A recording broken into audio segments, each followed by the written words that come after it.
헨리 나우엔이라는 유명한 영성신학자가 있었습니다.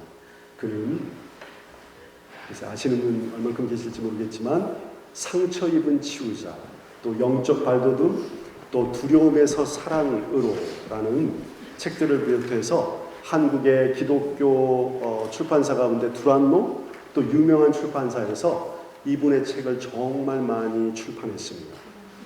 그래서 한국 분들도 저를 비롯해서 목사님들, 성도님들이 너무 사랑하는 그러한 작가입니다. 그는 한때의 상담학자였고 그 다음에 하버드 대학의 교수님이었습니다. 그리고 아시는 것처럼 많은 책을 쓴 저술가였습니다. 그렇지만 그의 내면에는 깊은 마음의 고통이 있었기 때문에 사실 힘든 인생을 살았습니다. 그런 중에 어떤 지인의 소개로 그는 토론토에 있는 라르시 공동체라는 데이 브레이크라는 그냥 장애인이 아니고 아주 정말 심한 아주 아픈 장애인들과 함께 사는 그런 공동체에 들어가게 됩니다.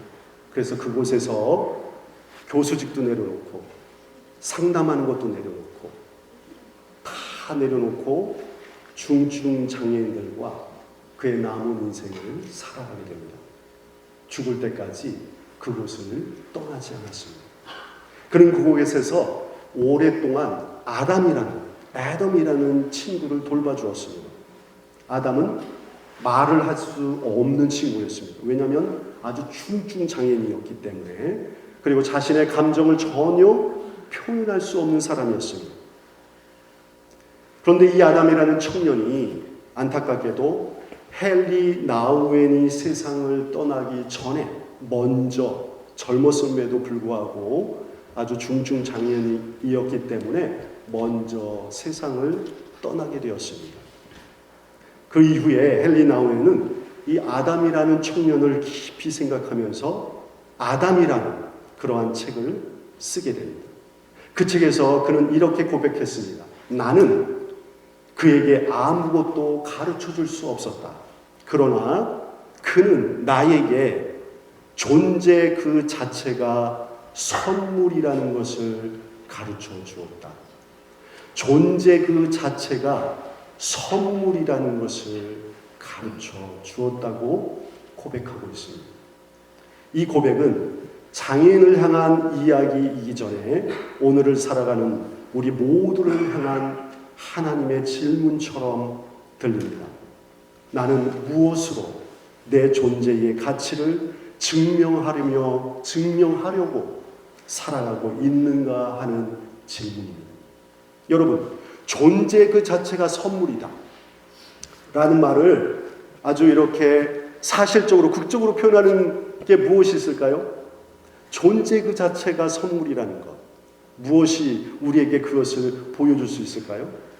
그것은 생일 잔치입니다. 생일은 내가 이 세상에 존재하고 있다는 사실 자체를 축복하는 날입니다. 나 자신이, 그리고 나의 가족과 이웃이 당신이 이 세상에 살아있음을 기뻐하고 축복하는 날입니다. 존재 그 자체를 축복하는 날이며 내가 이 세상에 존귀하게 태어났다는 것을 기념하는 날입니다. 여러분, 사람의 모습은 너무나 다양합니다. 아마도 여기 모인 우리 50명의 모습을 돌아다 보면 다 얼굴도 다르고 살아온 배경도 다르고 모습도 다르고 옷 입은 모습도 다르고 모든 것이 다릅니다. 아담처럼 중증 장애를 가지고 태어나 말도 못하고 표현도 못하는 사람, 아무것도 할 수 없는 사람이 이 세상에 많이 존재합니다. 반대로 어떤 사람은 뛰어난 지성과 아주 엄청나게 건강한 육체를 가지고 많은 사람들보다 더 특별하게 위대한 일을 감당하는 사람들도 있습니다. 어떤 사람은 안타깝게도 늘 실패하고 일이 너무 잘 안 풀리는 인생을 살아가는 사람도 있습니다. 어떤 사람은 그냥 심심해서 해봤어 하는데 대박 나는 사람이 있습니다. 무엇을 해도 잘 되는 사람이 있습니다. 어떤 사람은 안타깝게도 어릴 때부터 상처와 수치심 속에서 살아온 사람도 있고, 미움과 원망이 늘 가득해서 그 사람의 옆에만 있으면 괜히 불안하고 떨리는 그런 사람이 있습니다. 반면에 어떤 사람은 항상 밝아요. 항상 해피해요. 그런 사람 옆에 있으면 우리도 저절로 웃음이 나는 사람이 있습니다.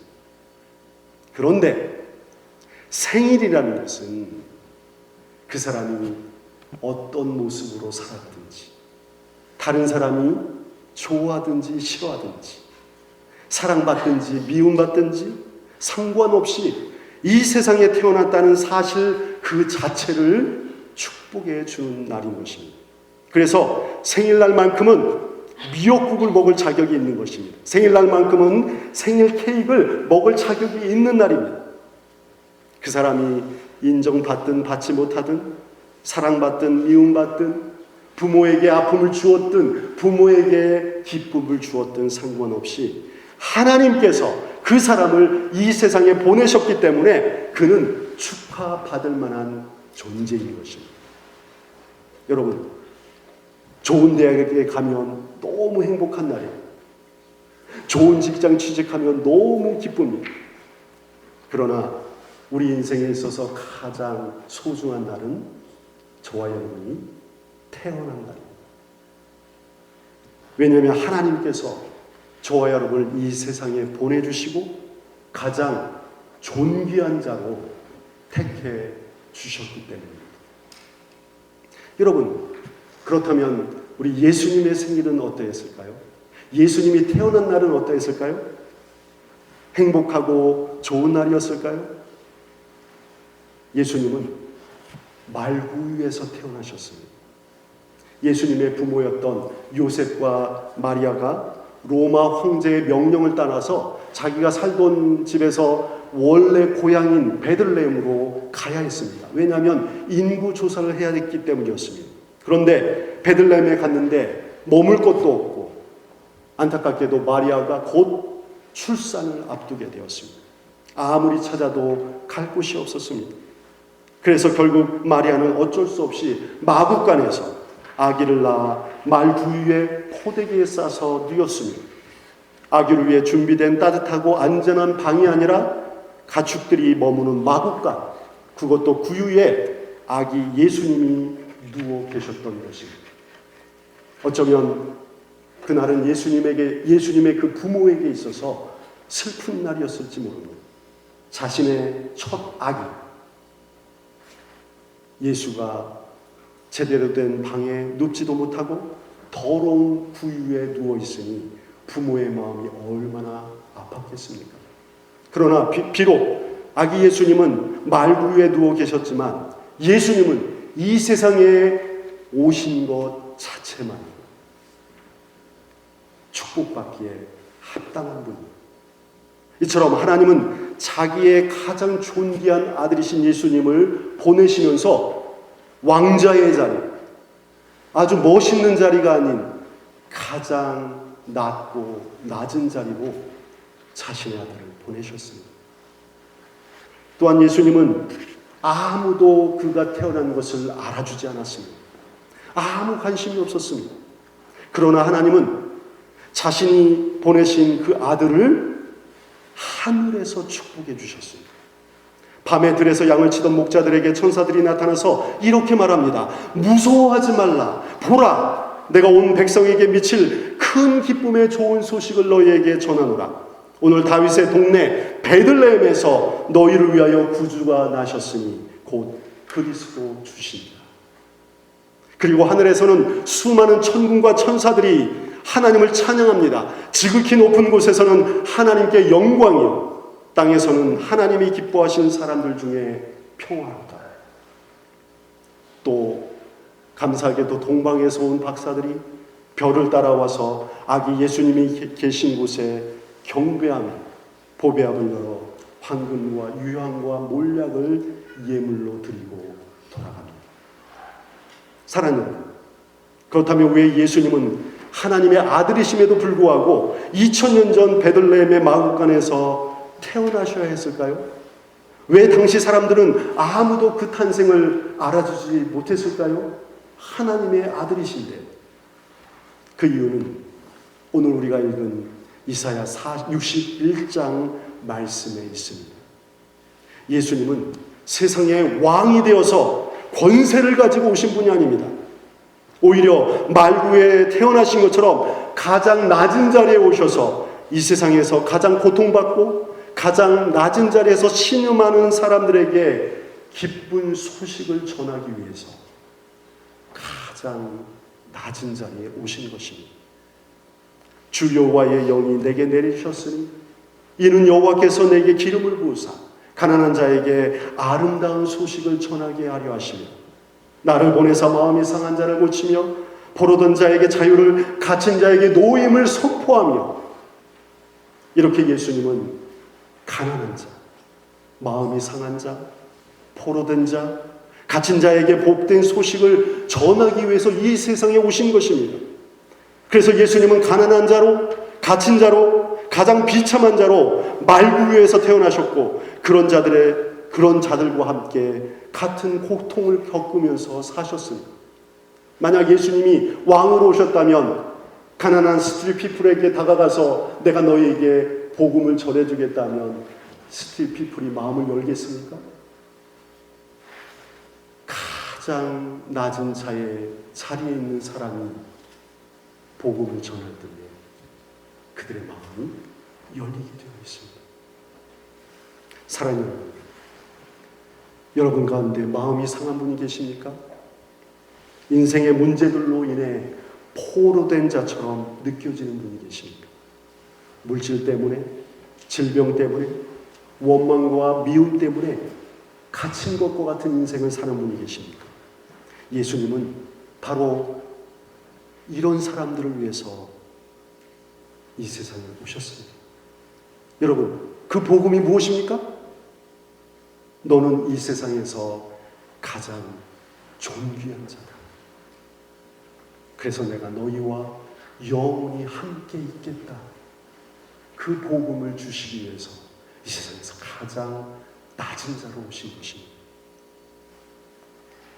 비록 우리 인생에 있어서 문제는 여전히 남아있고 삶의 고통과 아픔은 계속되고 우리의 마음과 영혼은 갇힌 것처럼 어둠 가운데 있는 것처럼 느껴질지라도 이 땅에 오신 우리 아기 예수님은 저와 여러분을 가장 존귀하게 여겨주시고 지금도 우리와 함께 계십니다. 그래서 우리를 위로하시고 우리에게 용기를 주시고 살 소망을 주시고 내일을 허락하시고 우리에게 진정한 자유를 허락해 주시는 것입니다.